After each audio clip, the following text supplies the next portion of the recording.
So I'm sure at some point while playing Rocket League, you've thought to yourself, have I picked the right car? Why are some people using this car and other people using this car? Or maybe even this car? And is there any car that is better than any others? Well, what we're going to do in this video is cover all you need to know about the different cars, their hitboxes, what differences certain cars have from others, and whether or not the car you choose will make a difference to your gameplay.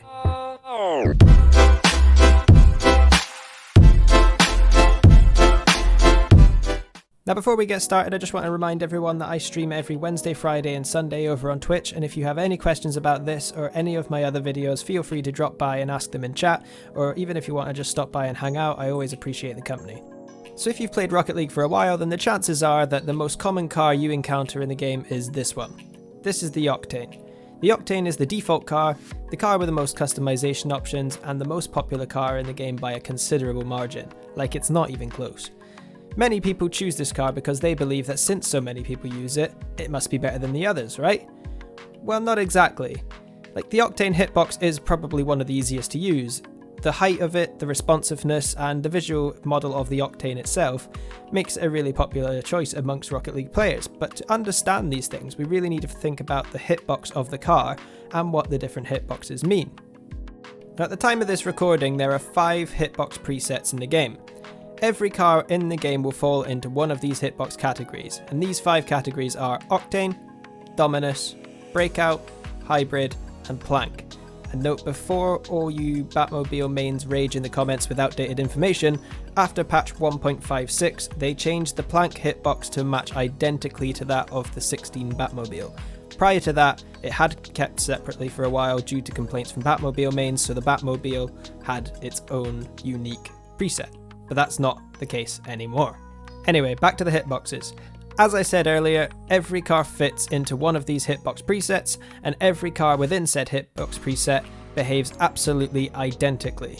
Previous iterations of the hitboxes had involved certain cars behaving differently with slight changes to elevation, etc., but for quite some time now, the car hitboxes have been truly standardized, and all cars within a specific preset will behave exactly the same. If you want to see evidence of such things and further thorough tests regarding the hitboxes, I'd highly recommend the Rocket Science channel by Halfway Dead, who performs some excellent scientific experiments to get very accurate information, and I'll put a link to his channel in the description, as well as a spreadsheet he created with all the data pertaining to each hitbox. And if something changes in the future to make changes to the hitboxes, I'll try my best to remember to pin a comment and add in the description any information that is out of date. Now, the top speed, acceleration, and all aerial movement speed stats of the cars, regardless of the hitbox, are the same. So you won't see any improvement in any of those stats no matter which car you pick. This keeps the game fair and balanced and means that there isn't a specific car or a specific car preset that is particularly overpowered. However, there are some stats that differ between hitboxes and give advantages in certain situations. So cars in separate hitbox presets, for example an Octane and a Dominus, have different characteristics, and so they'll behave slightly differently. For example, the Octane is much taller and will be able to make contact with a ball when the ball is higher off the ground or when it's popped off the walls, whereas a Dominus would usually just drive underneath it. Whereas the Dominus, it's a lot longer, which means that you can get some really super fast flicks with it if you know what you're doing, which of course I don't, because my flicks are absolutely horrendous. So you might wonder, why do people choose to use only certain cars within certain preset?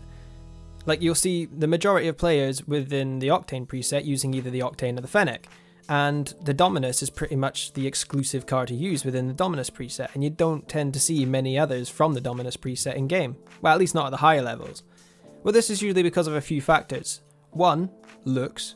People just like to use cars that look nice and have a lot of customization options. 2, they see the professional players use them, so assume that they must be the best, which is not always the case, as proven by Flakes, who played for FC Barcelona last season and used a variety of different cars. And 3, and probably most importantly, some cars' visual model is a more accurate representation of the hitbox. So what do we mean by an accurate representation of the hitbox? Well, as we said, every car within a preset is given a hitbox, which is literally a box, and each box is the same size. So all the cars are different shapes and sizes, which means that some of these cars fit well inside that box and other cars don't. car like the Octane will fit its hitbox very well because an Octane is what the hitbox is based on. Some of the other cars that fit well within an Octane hitbox are things like the Proteus, the Backfire, the Tumbler, etc. Whereas a car like the Scarab, which has an Octane hitbox, has a bit of a false front to it. So this means that the car will actually make contact with the ball before you expect it to, because you're not seeing it hit the front of the car, you're seeing it hit the front of the hitbox. And that makes it slightly more difficult to learn how to use it. But all of this just shows a very slight increase in the difficulty of learning though. And I'm of the firm belief that if you commit the same amount of time to learning any car, you will be making hits at the same consistency that you would with any other. So realistically, there isn't any reason from a purely mechanical point of view to use a specific car within a specific preset.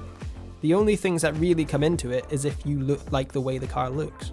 So what this means in essence is that when you're sitting there and playing with a Fennec and you think to yourself, wow, this feels so much better than the Octane, it's really just placebo, and it's all kind of in your head.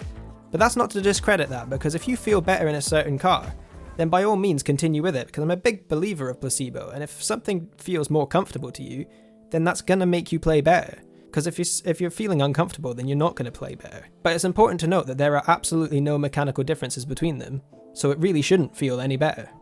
Going back to the different hitbox types, one statistic that does differ between the hitboxes is turning speed, and without going into too much technical detail, some cars perform better when turning on the ground than others.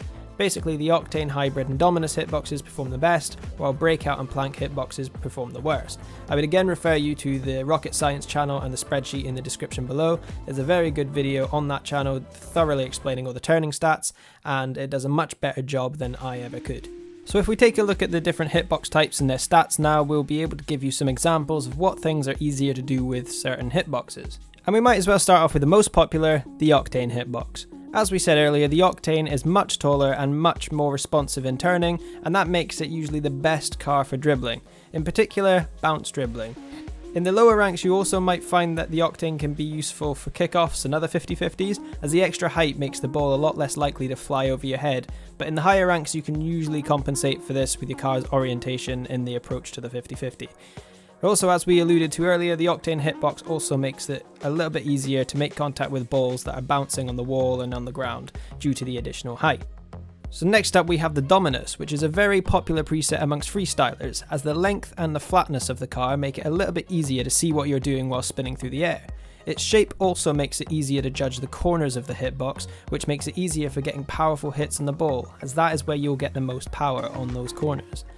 The shape of the Dominus hitbox also gives it the ability to pull some devastating flicks off due to its extra length, and the extra surface area will also mean that you can cover more of the goal, making it that bit easier to get a save than it would in the Octane. Another car that is very popular amongst freestylers is the Plank preset, and the reason for that is very much the same in the Dominus, with its flatness making it easy to do the spinny spins. The Plank preset is also very similar in the sense that it is very useful for flicks, which has given it a pretty niche place in the 1v1 scene, with it being very much popularised by players like Fairy Peak, who has absolutely undoubtedly been the best 1v1 player in the world for quite some time. The Plank preset is also a funny one because it's apparently the best at doing this almost completely useless but very cool to watch mechanic. The Plank is also the widest preset and is longer than the Dominus, meaning it's got the largest surface area of all the hitboxes. This makes it especially great for making saves, as you're able to cover a much larger area of the goal, so that for the defensive players out there, this could be a very good option for you. The only hitbox that is longer than the Plank hitbox is the Breakout. This car is considered to be the best car for air dribbling due to its very narrow front end. The low height and the low width means you're able to get a much more precise contact with the front of your car, and you'll see the best air dribblers in the world such as Gainer, DLG and LED using this more than any other preset. Gainer in particular has used this very often for his flip reset chaining as well, and I've lost count of how many he's up to now, but I think last time he was up to like 13 or 14 that I checked, and he's probably into the 20s by now. And this also makes this another popular choice among freestylers. And finally, that leaves us with the somewhat neglected preset of the bunch, the Hybrid. Statistically, it's one of the best, and with players like Jazer, Rettel, Sizz, John Sandman and some other notable names using the Skyline, it has been increasing in popularity recently. The Hybrid essentially gives you the best of both worlds, with the length being close to the Dominus and the height being second only to the Octane. This hitbox is actually my personal favourite, but it's a shame that it has been about 2 years since the last hybrid car was released, which was the Nimbus. Fingers crossed we get another one soon. This hitbox is probably the one that you'd consider to be the jack of all trades. You can get some great bounce dribbles and regular dribbles, and you can have really good air dribbles and also some nasty flicks too. However, the lack of design options for the cars in the hybrid preset make it a little bit less appealing to me, which is why you'll probably see me using the Octane more, as I'm a big design snob and I want my cars looking pretty so I have something nice to look at whilst I flail past the ball. But that just about concludes this video, and I do hope you learned something about the hitboxes and take away this information to maybe bring a bit more diversity into your car choices. I'd really recommend it, and I even mained the backfire for a while recently because I can control it in the exact same way as the Octane. It's something different, and the only reason I'm not using it right now is because I just love my current Octane design so much. If you do think you'd try out a new hitbox, please do let me know in the comment which one you're going to go for and why, because I'd be very interested to hear. And again, if you have any questions about this video or any of my other videos, or even if you just want to come hang out, then please drop by the streams at the link in the description below. I stream every Wednesday, Friday, Sunday, as I said earlier. And of course, please do hit that like button and subscribe button if you enjoyed the video, because it really, really does help me out. But for now, we'll leave it there. So until next time, bye!